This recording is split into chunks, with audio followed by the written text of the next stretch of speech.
Hi hello friends, എല്ലാ കൂട്ടുകാർക്കും നമ്മുടെ നാളത്തെ എപ്പിസോഡിൻ്റെ റിവ്യൂയിലേക്ക് സ്വാഗതം കേട്ടോ. അങ്ങനെ നാളെ നമ്മുടെ ശ്രുതി എന്തൊക്കെ ചെയ്തിട്ടും ശ്രുതിക്ക് ഒട്ടും സന്തോഷമാവുന്നില്ല. അതുകൊണ്ട് ഇനി അടുത്തത് എന്ത് ചെയ്യാമെന്ന് ആലോചിച്ചിരിക്കുകയാണ് അശ്വിൻ. ആ സമയത്ത് എനിക്ക് വരുന്നുണ്ട് എൻ്റെ ബ്രോ ഇപ്പോഴും ആലോചിച്ചുകൊണ്ടിരിക്കുകയാണോ? ബ്രോ ഒരു കാര്യം ശ്രുതിക്ക് ഏറ്റവും ഇഷ്ടപ്പെട്ടത് കുപ്പിവളകളാണ്. ബ്രോക്ക് ഓർമ്മയുണ്ടോ? കുറച്ച് നാൾ മുമ്പ് നമ്മൾ കുപ്പിവളകൾ റോഡ് സൈഡിൽ കുപ്പിവളകൾ പൊട്ടിയപ്പോൾ ഞാൻ വാങ്ങിച്ചെടുത്തപ്പോൾ ബ്രോ ദേഷ്യം വന്ന് ബ്രോയും കുപ്പിവള വാങ്ങിച്ചെടുത്തത്. അതുകൊണ്ട് ബ്രോ ശ്രുതിക്ക് കുപ്പിവള മേടിച്ചെടുക്കും. ശ്രുതിക്കുട്ടിക്ക് കുപ്പിവളയൊക്കെ ഭയങ്കര ഇഷ്ടമാണ് എന്ന് പറയാണ്. അത് കേൾക്കുമ്പോഴേക്കും അശ്വിൻ വിചാരിക്കുകയാണ്, ശരിയാണ്, കുറച്ച് കുപ്പിവളകൾ വാങ്ങിച്ച് അവളെ സന്തോഷിപ്പിക്കാം എന്ന് വിചാരിച്ചിട്ട് അശ്വിൻ കുറച്ച് കുപ്പിവളകളൊക്കെ വാങ്ങിക്കുക കേട്ടോ. ശ്രുതി റൂമിലേക്ക് വരുമ്പോഴേക്കും ഞെട്ടിപ്പോവാണ്. കുറേ കുപ്പിവളകൾ ഇങ്ങനെ നിരത്തി വെച്ചിരിക്കുക കേട്ടോ. അതൊക്കെ ശ്രുതി സന്തോഷത്തോടെ നോക്കിക്കൊണ്ടിരിക്കുമ്പോൾ അശ്വിൻ പറയുന്നുണ്ട്, ഈ കുപ്പിവളകളെല്ലാം തന്നെ ഞാൻ നിനക്ക് വേണ്ടി വാങ്ങിച്ചതാണ് ശ്രുതി എന്ന് പറയുമ്പോൾ, അതെ, വാങ്ങിച്ചുകൊണ്ട് മാത്രം കാര്യമില്ല, ഇതൊക്കെ കൊണ്ട് എനിക്ക് സന്തോഷം കിട്ടില്ല. ഇതൊക്കെ സന്തോഷം കിട്ടണമെങ്കിലേ വാങ്ങിച്ചാണ് തന്നെ കയ്യിലേക്കിട്ട് തരണം, അപ്പോഴേ സന്തോഷമാവുള്ളൂ എന്ന് ശ്രുതി പറയുമ്പോൾ അശ്വിനും അത് കേൾക്കുമ്പോൾ സന്തോഷമാവാട്ടോ. അശ്വിനും ആ കുപ്പിവളകളിൽ ഇഷ്ടപ്പെട്ട കളർ, അത് റെഡ് കളർ, ശ്രുതി ഉടുത്തിരിക്കുന്ന ചുരിദാറിൻ്റെ കളറും റെഡ് തന്നെയാണ് കേട്ടോ. അപ്പോൾ റെഡ് കളർ തന്നെ അശ്വിൻ എടുക്കുന്നുണ്ട്. അതിനുശേഷം അത് ശ്രുതിയുടെ കൈകളിലേക്ക് ഇട്ട് കൊടുക്കുകയാണ്. ശ്രുതിക്കും ഭയങ്കര സന്തോഷമാവുന്നുണ്ട് കേട്ടോ. അങ്ങനെ അതിനുശേഷം ശ്രുതിയും അശ്വിനിങ്ങനെ നോക്കിക്കൊണ്ടിരിക്കുമ്പോഴേക്കും ശ്രുതി പറയുന്നുണ്ട്, എന്തോ നിങ്ങൾ എന്തൊക്കെ ചെയ്തിട്ടും എനിക്കൊരു സന്തോഷം തോന്നുന്നില്ല എന്ന് പറയുമ്പോൾ അശ്വിനെ മനസ്സിലാവേണ്ട. ശ്രുതിയുടെ മുഖത്തോക്കി ഹാപ്പി ബർത്ത്ഡേ പറയാൻ പറ്റില്ല. പിന്നെ അഞ്ജലി ചേച്ചിയുടെ ആ ഒരു ബുദ്ധിമുട്ടൊക്കെ കൊണ്ടാണ് ശ്രുതി ഇങ്ങനെ ഏറെക്കുറെയൊക്കെ ഇങ്ങനെ ആവണമെന്ന് അശ്വിനെ അറിയാൻ കേട്ടോ. പക്ഷേ അശ്വിൻ പറഞ്ഞ, ശ്രുതി എന്താ ശ്രുതി ഇങ്ങനെ ചോദിക്കുമ്പോൾ, അറിയില്ല സാറിൻ്റെ കുറ്റം കൊണ്ടല്ല, എനിക്കെന്തോ ഒന്നിലും ഒരു സന്തോഷം കണ്ടെത്താൻ പറ്റുന്നില്ല എന്ന് പറഞ്ഞിട്ട് ശ്രുതി അവിടെ നിന്ന് പോകുകയാണ്. പക്ഷേ ഇനിയിപ്പോൾ ഇവളെ സന്തോഷിപ്പിക്കാൻ വേണ്ടി എന്താ ചെയ്യുക എന്നൊക്കെ അശ്വിൻ അങ്ങനെ ആലോചിച്ചുകൊണ്ടിരിക്കുന്ന സമയത്ത് രാത്രി ആകുമ്പോഴേക്കും ശ്രുതി ഒന്ന് കിടക്കുന്നുണ്ട് കേട്ടോ. കിടക്കുന്ന സമയത്താണെന്നുണ്ടെങ്കിൽ പെട്ടെന്ന് പുറത്തൊരു സംസാരിക്കുന്ന ഒച്ച കേൾക്കുകയാണ്. ശ്രുതി പതുക്കെ പുറത്തേക്ക് ഇറങ്ങി നോക്കുമ്പോഴേക്കും അവിടെ സെലിൻ മുറ്റത്ത് നിൽക്കുന്നുണ്ട്. സെലിൻ ആർത്തോ സംസാരിച്ചുകൊണ്ടിരിക്കുകയാണ്. സംസാരിക്കുന്ന ആൾ പുതപ്പൊക്കെ മൂടിയിട്ടാട്ടോ നിൽക്കുന്നത്. അപ്പോഴേക്കും ശ്രുതി ചോദിക്കേണ്ട, ആരാ അത് എന്ന് ചോദിക്കുമ്പോഴേക്കും പെട്ടെന്ന് തന്നെ ശ്യാം അങ്ങോട്ടേക്ക് തിരിയാണ്. ശ്യാം സാറോ, നിങ്ങളെന്താ നിങ്ങൾക്ക് ഇവിടെ കയറുന്നല്ലേ അശ്വിൻ സാർ പറഞ്ഞിരിക്കുന്നത്? അങ്ങനെ നിൻ്റെ അശ്വിൻ സാർ പറഞ്ഞാൽ ഞാനിവിടെ കയറാതിരിക്കുമോ? ഇവിടെ എൻ്റെ ഭാര്യയുണ്ട്, ഭാര്യയുടെ വയറ്റിൽ എൻ്റെ കുഞ്ഞുണ്ട്, അത് അത്രത്തോളം ഉള്ളിടത്തോളം കാലം ഞാൻ ഇവിടെ വരും. അതിന് നിനക്കെന്താ ചെയ്തതെന്ന് ചോദിക്കുകയാണ്. നീ ഈ വീട്ടിലെ മരുമകളാണ്, ഞാനും ഈ വീട്ടിലെ മരുമകൻ തന്നെയാണ്, അതുകൊണ്ട് രണ്ടുപേർക്കും ഒരേ സ്ഥാനം തന്നെയാണ് ഈ വീട്ടിലുള്ളത്. പക്ഷെ ഒരു വ്യത്യാസമുണ്ട്, നീ എഗ്രിമെൻ്റ് വൈഫാണ്, പക്ഷെ ഞാൻ അങ്ങനെയല്ല, എൻ്റെ കുഞ്ഞ് അഞ്ജലിയുടെ വയറ്റിലുണ്ട്, അതുകൊണ്ട് ഞാൻ ഇവിടെ തന്നെ നിൽക്കും, എനിക്ക് ഇവിടെ നിന്ന് പോകാൻ പറ്റില്ല, എൻ്റെ കാര്യങ്ങളൊന്നും തന്നെ നടക്കുന്നില്ല എന്ന് പറയുമ്പോൾ ശ്രുതി പറയണ്ട, അത് നിങ്ങൾ പണിയെടുത്ത് ജീവിക്കണം മിസ്റ്റർ, അഞ്ജലിച്ചിയുടെ പൈസ കൊണ്ടിട്ടാണ് നിങ്ങൾ ജീവിക്കുന്നത്. ശ്രുതി, നീ അധികം വലിയ ആളാവല്ലേ, ഞാൻ നിനക്ക് ഒരു അവസരം കൂടി തരുവാണ്, നീ പറയണം, ഈ വീട്ടിലെല്ലാവരോടും പറയണം, ഞാനൊരു തെറ്റും ചെയ്തിട്ടില്ല, എൻ്റെ ഭാഗത്ത് ശരി മാത്രമേ ഉള്ളൂ, നീ എന്നെക്കുറിച്ച് പറഞ്ഞതൊക്കെ ഒരു തെറ്റിദ്ധാരണയാണ്, ഞാൻ അങ്ങനെ അത്രക്കാരനൊന്നല്ല, ഞാൻ നല്ലവനാണ് എന്നൊക്കെ നീ ഈ വീട്ടുകാർക്ക് പറയണം എന്ന് ശ്രുതിയുടെ അടുത്ത് ശ്യാം പറയുമ്പോഴേക്കും ശ്രുതി പറയേണ്ടത്, ഞാനോ നിങ്ങൾ നല്ലവനാണെന്ന് പറയണമെന്നോ? ഒരിക്കലുമില്ല, ഞാൻ അങ്ങനെ ഒരിക്കലും പറയില്ല എന്ന് പറയാണ്. ശ്രുതി, നോക്ക്, പറഞ്ഞില്ലെന്നുണ്ടെങ്കിൽ നിന്നെ ഞാനിവിടെ ജീവിക്കാൻ സമ്മതിക്കില്ല, ഞാൻ ഇവിടെ ജീവിക്കുന്നില്ല, അതുകൊണ്ട് നീ ഇങ്ങോട്ട് ഇവിടെ ജീവിക്കേണ്ട എന്ന് പറയണം.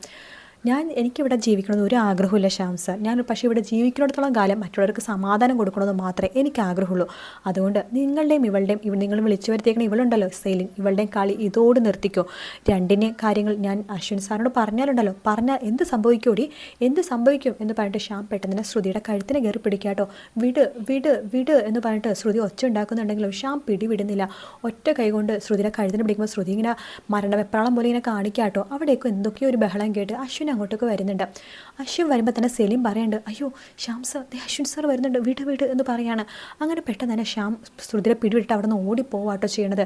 അശ്വിൻ അടുത്ത് ഒച്ചയും ബഹളവും കേട്ട് അങ്ങോട്ടേക്ക് വരുന്നുണ്ട്. അപ്പോൾ ശ്രുതി പെട്ടെന്ന് ഇങ്ങനെ ചുമക്കുവാട്ടോ. അശ്വിൻ ചോദിക്കുന്നുണ്ട്, ശ്രുതി എന്ത് പറ്റി ശ്രുതി എന്ന് ചോദിക്കുമ്പോൾ, ഒന്നുമില്ല, കുറച്ച് വെള്ളം എന്ന് പറയാണ്.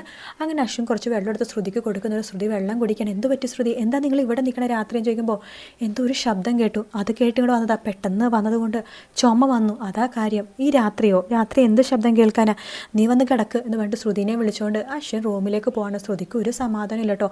ഈ ശ്യാം സാറ് കാരണം ഒരു സമാധാനമല്ലല്ലോ, ജീവിക്കാൻ പറ്റാത്ത അവസ്ഥയാണല്ലോ ഈശ്വര എന്നൊക്കെ ആലോചിച്ചുകൊണ്ടിരിക്കുകയാണ് ശ്രുതി. ശേഷം ശ്രുതി വിചാരിക്കും, ഇവിടെ നിന്നാൽ ശരിയാവില്ല, വീട്ടിലേക്ക് പോണതാണ് നല്ലത്, പക്ഷെ ഇവിടുന്ന് പോവാൻ അശ്വിൻ സാർ സമ്മതിക്കില്ല, പക്ഷെ ഇവിടുന്ന് പോയല്ലേ പറ്റൂ. ഇനി അശ്വിൻ സാർ പറഞ്ഞ എഗ്രിമെൻറ്റ് തീരാനായിട്ട് വളരെ കുറച്ച് ദിവസങ്ങൾ മാത്രമേ ഉള്ളൂ. അതിന് ആ ദിവസങ്ങളോട് ഞാൻ ഇവിടെ നിന്നാൽ ഞാൻ ആകെ വിഷമിച്ചു പോകും, അതുകൊണ്ട് ഞാൻ എൻ്റെ വീട്ടിലേക്ക് പോണതാണ് നല്ലത് എന്ന് പറഞ്ഞിട്ട് ശ്രുതി വീണ്ടും ബാഗും പെട്ടിയും ബാണ്ടൊക്കെ എടുത്തിട്ട് വീണ്ടും അമ്മായിയുടെ വീട്ടിലേക്ക് പോവാട്ടോ. ആ വാതിൽ തുറക്കുമ്പോഴേക്കും അമ്മായി വീണ്ടും ശ്രുതിനെ കാണുമ്പോൾ, ശ്രുതി നീ വീണ്ടും വന്നോ, എൻ്റെ കൃഷ്ണ, അവിടെ എന്തെങ്കിലും പ്രശ്നം ഉണ്ടാക്കിയിട്ടാണോ കൊച്ചെ നീ വന്നേക്കണത്, നിൻ്റെ പിറന്നാളിന് നീ പോയതല്ലേ ഉള്ളൂ, അപ്പോഴേക്കും അപ്പോഴേക്കും നീ വീണ്ടും വന്നു. എന്താ അമ്മായി, എനിക്കിവിടെ വരാൻ പാടില്ലേ, എനിക്ക് പെട്ടെന്ന് എൻ്റെ അമ്മായിനെ കാണണമെന്ന് തോന്നി എന്ന് പറഞ്ഞിട്ട് കെട്ടിപ്പിടിക്കുകയാണ്. അല്ല അമ്മയും അച്ഛനും വന്നില്ലേ? ഇല്ല, അവരെ അച്ഛൻ്റെ ചികിത്സയ്ക്ക് വേണ്ടി പോയതല്ല, 2 ദിവസം കഴിഞ്ഞിട്ടേ വരൂ. അല്ല എടി നിൻ്റെ കയ്യിൽ ഇതുണ്ടല്ലോടി, ബാഗൊക്കെ ഉണ്ടല്ലോ, നീ അവിടുന്ന് വല്ല വഴക്കുണ്ടാക്കി വന്നതാണോ? അല്ല അമ്മായി, അമ്മായിയുടെ കൂടെ 2 ദിവസം നിൽക്കാൻ വേണ്ടി വന്നതാണ്. അമ്മായി ഇനിയിപ്പോൾ ഒരു പണി എടുക്കണ്ട കേട്ടോ, ഞാൻ എല്ലാ പണിയും എടുത്തോളാം എന്നൊക്കെ പറഞ്ഞിട്ടോ ശ്രുതി അങ്ങോട്ടേക്ക് അടുക്കളയിലേക്ക് പോവാണ്. പക്ഷേ ശ്രുതി അശ്വിൻ്റെ വീട്ടിൽ പറഞ്ഞേക്കണത് അമ്മയും അച്ഛനും അവിടെ ഇല്ല, അവർ ചികിത്സയ്ക്ക് വേണ്ടി പോയിരിക്കുകയാണ്. അത് സത്യം തന്നെയാണ്. പക്ഷേ ബാക്കിയുള്ളത് പറഞ്ഞേക്കണം അമ്മായിക്ക് സുഖമില്ല, അതുകൊണ്ട് അമ്മായിനെ നോക്കാൻ വേണ്ടി 2 ദിവസത്തേക്ക് പോകുകയാണെന്ന് പറഞ്ഞിട്ടാണ് അവിടെയൊക്കെ പോയിരിക്കുന്നത് കേട്ടോ. ശ്രുതി ആണെങ്കിൽ ഫോൺ എടുക്കാൻ മറക്കുന്നുണ്ട്. അപ്പോൾ ഫോൺ അശ്വിൻ കാണുന്നുണ്ട്. അശ്വിൻ മനസ്സിൽ വിചാരിക്കുകയാണ്, അയ്യോ ശ്രുതി ഫോൺ എടുത്തില്ലല്ലോ, ഫോൺ കൊണ്ട് ശ്രുതിക്ക് കൊടുക്കുക എന്ന് പറഞ്ഞിട്ട് അശ്വിൻ ശ്രുതിയുടെ അമ്മായിയുടെ വീട്ടിലേക്ക് വരുന്നുണ്ട് കേട്ടോ. പക്ഷേ ശ്രുതി ഇങ്ങനെ വരും. ശ്രുതി പക്ഷേ അശ്വിനെ കാണുമ്പോഴേക്കും ശ്രുതി ഈശ്വര അശ്വിൻ സാറിൻ്റെ കാര്യം ഇവിടെ വന്ന അമ്മായിട്ട് ചോദിക്കും അമ്മായിക്ക് എന്താ അസുഖമെന്ന്. അമ്മായി പറയും എനിക്കൊരു അസുഖമില്ലെന്ന്. പിന്നെ കള്ളത്തരങ്ങളൊക്കെ പൊളിയും. പക്ഷേ എന്ത് ചെയ്യും? അതുകൊണ്ട് അശ്വിൻ സാറിന് എത്രയും പെട്ടെന്ന് പറഞ്ഞയക്കണം എന്ന് വെച്ചിട്ട് അമ്മായി വാതിൽ തുറക്കണം മുമ്പ് തന്നെ ശ്രുതി പോയി വാതിൽ തുറക്കാണ്. ശേഷം അശ്വിൻ്റെ കയ്യിൽ നിന്ന് ഫോം വാങ്ങിക്കുന്നുണ്ട്. അമ്മായിക്ക് എങ്ങനെയുണ്ട് ശ്രുതി എന്ന് ചോദിക്കുമ്പോഴേക്കും അമ്മായിക്ക് കുറവില്ല സാർ, നല്ല ചുമയാണ്, ഞാനൊന്ന് കണ്ടോട്ടെ. അയ്യോ വേണ്ട സാർ, അമ്മായി കഷ്ടപ്പെട്ട് ഇപ്പോൾ ഉറങ്ങിയേ ഉള്ളൂ, സാറ് പോയിട്ട് പിന്നെ വന്നാൽ മതി എന്ന് പറഞ്ഞിട്ട് അശ്വിൻ അവിടെ നിന്ന് ഓടിക്കുകയാണ് ചെയ്യുന്നത്. അശ്വിൻ തിരിച്ചെത്തുമ്പോഴേക്കും വീട്ടിലെത്തുമ്പോഴേക്കും നമ്മുടെ മുത്തശ്ശിയും അതുപോലെ പ്രീതിയും ചോദിക്കുന്നുണ്ട് അമ്മായിക്ക് എങ്ങനെയുണ്ടെന്ന് ചോദിക്കുമ്പോൾ എനിക്ക് കാണാൻ പറ്റിയില്ല എന്ന് അശ്വിൻ പറയുകയാണ്. അപ്പോൾ മുത്തശ്ശി പറഞ്ഞിട്ട് കാണാൻ പറ്റിയില്ലെന്നോ, നീ അമ്മായിനെ കാണാൻ പറ്റില്ല അവിടേക്ക് പോയത്? അതെ, അമ്മായി നല്ല ഉറക്കമായിരുന്നു. അത് കൊള്ളാം, അമ്മായിയുടെ വിശേഷങ്ങൾ അറിയാണ്ട് നീ തിരിച്ചു വന്നിരിക്കുന്നു, ഒരു കാര്യം ചെയ്യും അവിടേക്ക് ഫോൺ ചെയ്യും എന്ന് പറയുകയാണ്. അങ്ങനെ അമ്മായിയുടെ ഫോണിലേക്ക് ഫോൺ ചെയ്യുമ്പോഴും അശ്വിൻ അമ്മായിയുടെ ഫോണിലേക്ക് ഫോൺ ചെയ്യുകയാണ്. ആ ഫോൺ എടുക്കുന്നത് നമ്മുടെ ശ്രുതിയാണ് കേട്ടോ. ശ്രുതി ഫോൺ എടുത്തിട്ട് പറയേണ്ട അമ്മായി കിടക്കുകയാണ്, അതുകൊണ്ട് അശ്വിൻ സാർ പിന്നെ വിളിക്കാനൊക്കെ പറയുകയാണ്. അങ്ങനെ ശ്രുതി അശ്വിൻ്റെ അടുത്ത് നിന്ന് പിരിയാൻ വേണ്ടി, അതായത് അവിടെ നിന്ന് എങ്ങനെയൊക്കെ വലിഞ്ഞ് പോകാൻ വേണ്ടിയിട്ട് നോക്കുക കേട്ടോ. കാരണം ഇത്തിരി ദിവസം കൂടി ഇനിയുള്ളൂ എഗ്രിമെൻറ്റ്, 6 മാസത്തെ എഗ്രിമെൻറ്റ് തീരാനായിട്ട്. അപ്പോൾ 6 മാസത്തെ എഗ്രിമെൻറ്റ് തീർന്നു കഴിഞ്ഞാൽ പിന്നെ ശ്രുതിന് എന്തായാലും ആ വീട്ടിൽ നിന്ന് പുറത്ത് പോകണം. അപ്പോൾ അതിന് മുമ്പ് തന്നെ ശ്രുതി പുറത്ത് പോകാൻ വേണ്ടിയിട്ടാണ് ഇങ്ങനൊരു കള്ളക്കഥ പറഞ്ഞിട്ട് ശ്രുതിയുടെ വീട്ടിലേക്ക് പോകണം കേട്ടോ. അതേസമയം ശ്യാം തിരിച്ച് നമ്മുടെ അഞ്ജലിയുടെ വീട്ടിലേക്ക് വരാൻ പോണ ഭാഗങ്ങളും ഉണ്ട് കേട്ടോ. അത് വേറൊന്നുമല്ല, ശ്യാം ഭയങ്കര ഡിപ്രഷനാണ്, എനിക്ക് അഞ്ജലി ഇല്ലാതെ പറ്റില്ല, എനിക്ക് എൻ്റെ അഞ്ജലിനെ വേണം, അഞ്ജലിയുടെ കുഞ്ഞിനെ വേണം, ഇനി ഞാനൊരു തെറ്റും ചെയ്തിട്ടില്ല, അഥവാ തെറ്റ് ചെയ്തിട്ടുണ്ടെങ്കിൽ തന്നെ നിങ്ങൾ ക്ഷമിക്കണം, ഞാനിതൊരിക്കലും ആ തെറ്റുകളൊന്നും ആവർത്തിക്കില്ല എന്ന് പറഞ്ഞിട്ട് നല്ലൊരു കുട്ടീനെ പോലെ അഭിനയിച്ച് ശ്യാം എങ്ങനെയെങ്കിലൊക്കെ അവിടെയൊക്കെ കയറി പറ്റുന്നുണ്ട്. അഞ്ജലിക്കാണെങ്കിൽ ശ്യാമിന് ഇപ്പോഴും ഇഷ്ടമൊക്കെ തന്നെ കേട്ടോ. ശ്യാം അങ്ങനെയൊക്കെ ചെയ്തിട്ടുണ്ടെങ്കിലും ശ്യാം ചിലപ്പോൾ നന്നാവുമായിരിക്കും, ചിലപ്പോൾ ശ്രുതിയുടെ തെറ്റിദ്ധാരണ കൊണ്ടായിരിക്കും ഇങ്ങനെയൊക്കെ ആയത് എന്നൊക്കെയുള്ള വിചാരമുണ്ട് അഞ്ജലിക്ക്. പക്ഷേ എന്നാലും അഞ്ജലിക്ക് പല കൺഫ്യൂഷൻ ഉണ്ടെങ്കിലും അഞ്ജലി പലതും മറന്നിട്ടാണ് പെരുമാറുന്നത്. അതായത് ശ്യാം അങ്ങനെ ചെയ്യില്ല, ആ ഒരു വിചാരം മാത്രമേ അഞ്ജലിക്കുള്ളൂ കേട്ടോ. അപ്പോൾ അങ്ങനത്തെ കുറേ ഭാഗങ്ങളൊക്കെ തന്നെ നമ്മൾ ഇനി ഈ ആഴ്ച കാണാൻ പോണത്.